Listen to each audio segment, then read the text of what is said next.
I'd like to take a minute and also talk about indicators. So you used an indicator in the lab just so you can kind of see how it paralleled looking for the equivalence point.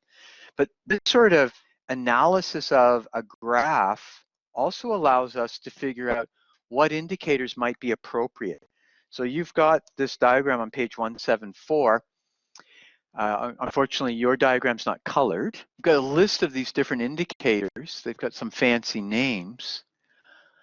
I'd like to point out to you that all of these indicators are simply conjugate acid, conjugate base pairs.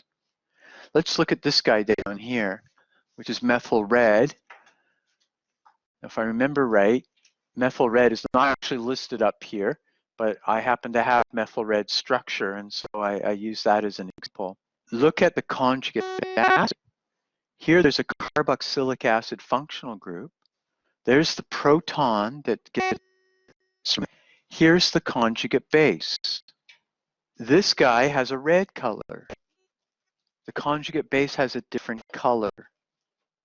So if we were to use this to find the endpoint of a titration, which is an estimated equivalence point, we would be looking for that point at which the indicator goes from red to yellow. In the case of phenolphthalein, that you have seen a number of times, so that's right up here, we would be looking for a change from colorless to faint pink. Now down here, red to yellow, we would probably want to stop partway through. So red to yellow, it might be kind of a pinkish color, I think, if you combine those. So actually that indicator wouldn't be so helpful because it's going to be hard to arrive just at a pinkish color. And if you got to yellow, well, you probably would have gone too far, kind of thing. In the same way, when you're using phenolphthalein, you're going colorless, and you know you want the first faint pink. If you go flaming pink, you know you've gone too far. So the choice of an indicator can be decided by looking at the range of drastic change in pH in a titration.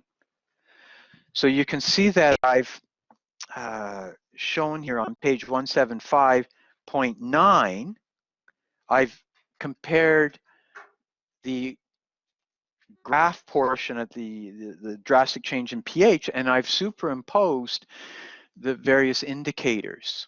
Now, just above that page, I make a comment here, distinguish between the terms equivalence point and endpoint. Sometimes we kind of use those interchangeably. The equivalence point is the actual theoretical volume of the titrant. So it's what, in a sense, the true value of how much titrant's required to use up the analyte. The endpoint is our estimation of that. It's our attempt to estimate the equivalence point. Yeah, the endpoint is an estimation of the equivalence point. And how do we estimate? Well, you just saw that we use the graph in part to estimate the equivalence point by trying to find that point that's halfway through this drastic change in pH. But another way that we can estimate the equivalence point is to look for this color change in the indicator. Now, ideally, it should be that within a couple of drops, you're going to see the pH change drastically.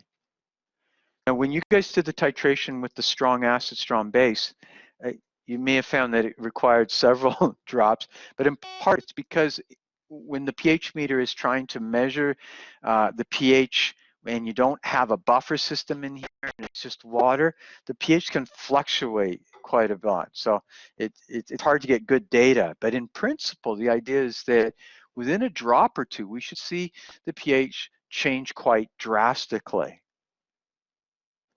And so what we want to do is find an indicator that would allow us within a drop or two to have a color change. And the rule of thumb is that as long as you can get an indicator that changes color within the drastic change in pH, it'll be more than suitable. So I look over here and I'd argue that this indicator, this indicator, this indicator, this indicator, all the way to, let's say, well, definitely the phenolphthalein can be used for strong acid, strong base titration. So as long as the indicator is changing color somewhere in this region right there. So several different indicators will work.